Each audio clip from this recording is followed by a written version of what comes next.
diriger. Ce sont les indispensables avec Lucille de Villers.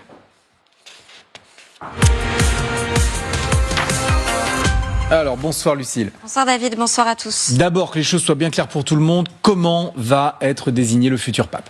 Eh bien, il va être élu par les cardinaux réunis en conclave et ça devrait se tenir d'ici le 10 mai, d'après les premiers échos de la presse italienne. Dans le détail, on compte 135 de ces cardinaux électeurs. Tous ont moins de 80 ans, c'est la règle. 53 Européens, dont 17 Italiens et 6 Français, 23 d'Asie, 23 d'Amérique latine, 18 du continent africain, 14 d'Amérique du Nord, 4 d'Océanie. Quant au vote en lui-même, c'est cet homme qui le préside, Giovanni Battista Re, le doyen du Collège des cardinaux. Tout va se dérouler à huis clos à l'intérieur de la chapelle Sixtine.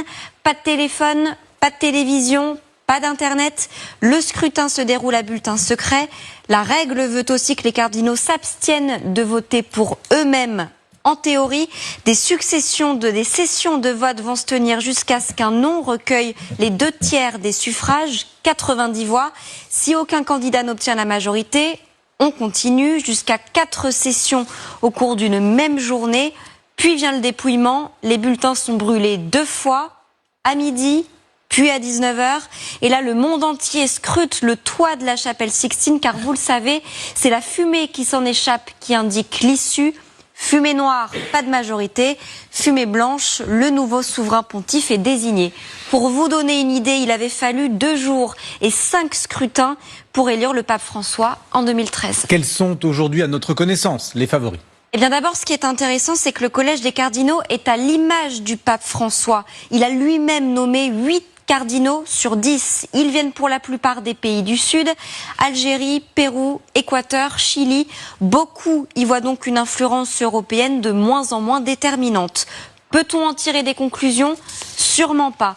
Toutefois, les connaisseurs de la curie sont partagés. Certains anticipent l'élection d'une figure proche du pape François, sociale, progressiste. Et là, 2 noms reviennent régulièrement, 2 Italiens.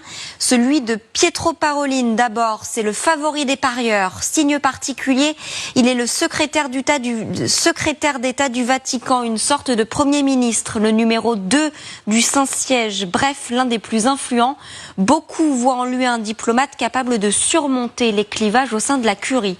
Le deuxième favori, c'est lui, Matteo Zuppi, l'archevêque de Bologne. Un profil progressiste dans la droite ligne des préoccupations du pape François. Outre l'Italie, il y a Anders Arborelius, l'archevêque de Stockholm. Il a l'estime aussi bien des conservateurs que des progressistes et c'est un fervent défenseur de la cause environnementale. Citons aussi le cardinal Peter Turkson du Ghana, sur la même ligne. Et puis certains n'excluent pas un pape asiatique ou africain. Et là, c'est le nom du Philippin Luis Antonio Gokim Tagle qui revient le plus. Ex-archevêque de Manille, il revendique lui aussi des positions progressistes. On l'appelle même le François asiatique. À l'inverse, d'autres parmi les bookmakers anticipent une rupture avec l'approche du pape François et un retour au conservatisme. Et là, 2 candidats sortent du lot. Le premier, le cardinal Peter Erdo de Hongrie, un défenseur de la doctrine catholique traditionnelle. Le deuxième, le très conservateur guinéen Robert Sarah, nommé par Benoît XVI en 2010. Il s'oppose à toute réforme de l'Église. Il est contre le célibat des prêtres. Enfin, un autre nom revient avec insistance, le cardinal Fridolin Ambongo, archevêque de Kinshasa, l'homme fort de l'Église catholique américaine, un opposant au pape François, très conservateur sur le plan de la doctrine et plus progressiste en matière sociale. Tout dernier mot, beaucoup relèvent cette année la très grande diversité des cardinaux qui se connaissent peu et ne se voient quasiment jamais. C'est un des éléments qui pourrait déjouer les pronostics. Merci beaucoup Lucille. Déjouer les pronostics. C'est pour ça, Vincent, que vous disiez